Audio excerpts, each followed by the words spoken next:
So we like to talk about those foods or highest risk foods, foods that are typically eaten raw. And when we look at the guys that we most have problems with nationally and actually internationally, it's going to be leafy greens, tomatoes, melons, peppers, cucumbers. Those are big heavy hitters when it comes to foodborne illness. But then what about microgreens? Well, part of the reason we haven't had major issues is because they grow so fast. All right, that you're got to move the cat. Okay. Supervise your out. I'm sorry. After a while, I can't talk without moving my hands, and I'm holding the cat down at the same time. So, all right. So we know that typically we eat microgreens without that kill step: cooking, pickling, salting, jamming, whatever, that kill step.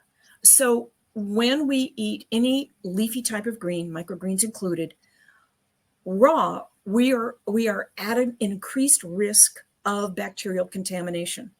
Now, what's really cool, and I don't know whether that's because microgreens is pretty new, not as widespread, hasn't had the chance to become a problem, there have been no multi-state foodborne illness outbreaks that go back to microgreens. So maybe let's pat ourselves on our back that they grow so quick and they have to grow clean. Because if you don't grow them clean, then you're going to get all the plant pathogens in there. You're going to have wipeout. All right. So you guys, I probably have an advantage over the rest of the world in the fact that you have to grow very clean in order to get your product out. However, having said that, we do have a couple of issues. Wegmans, back in December of 2022, had a voluntary recall. This is where the government doesn't come in and go, you got to do it. This is where Wegman goes, oh shit, and found salmonella in some of their product. Okay. Their product was voluntarily recalled in 7 states. That's pretty big. All right. And they traced it down to contaminated soil. So this is all what Wegmans did. The CDC did not get involved. The feds did not get involved in this. But we have it on record that we've had contamination from salmonella in microgreens. Up in Canada, they also had 2 other issues, one with Junction Micro Farm in November of 2021. And again, our friend salmonella. And then sprouts and microgreens from Sunsprout in September of 2020, also salmonella. Those did not result in foodborne illness. I think they were found like in-house, and there was a voluntary recall. So we know contamination is possible, okay?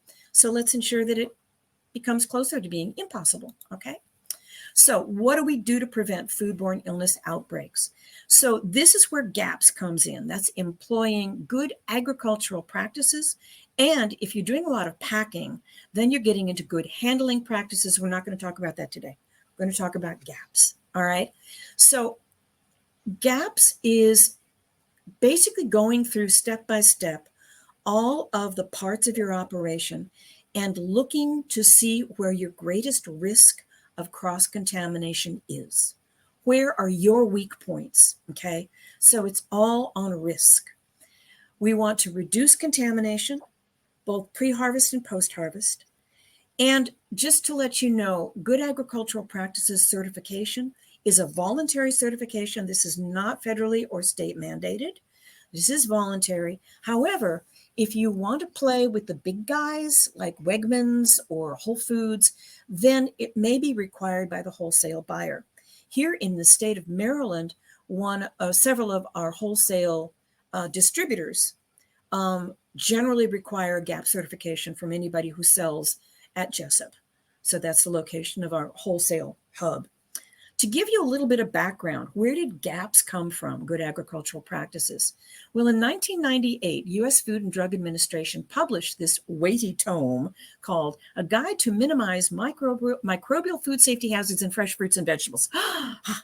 So actually, that is still used. It's still appropriate.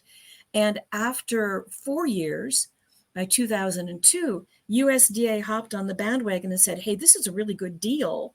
If all of our operators, all of our operations, farms, et cetera, implement everything that's listed in this guide to minimize microbial food safety hazards for fresh fruits and vegetables, then they created good agricultural practices. And then they started inviting farmers, inviting operators to come on board, and they opened up this audit. So you can get a certification in good agricultural practices. Now, you're wondering, well, where does the produce safety rule come in? Well, isn't that a federal law? Yes, it is. And it was based on GAPs. So I'm going to segue into how I like to guide people into this whole getting in their head around produce safety. But Food Safety Modernization Act, produce safety rule is based on GAPs. And now this is mandated depending on your income of produce sales. And I'll talk about that a little bit more.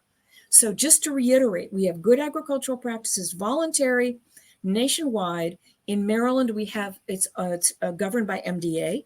In the rest of the world, if your state Department of Agriculture doesn't handle it, you can talk to USDA, all right, and directly get GAP certified.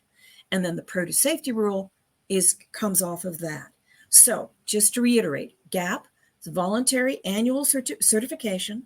It does require a day of training, and it's something that I get to do. I love it.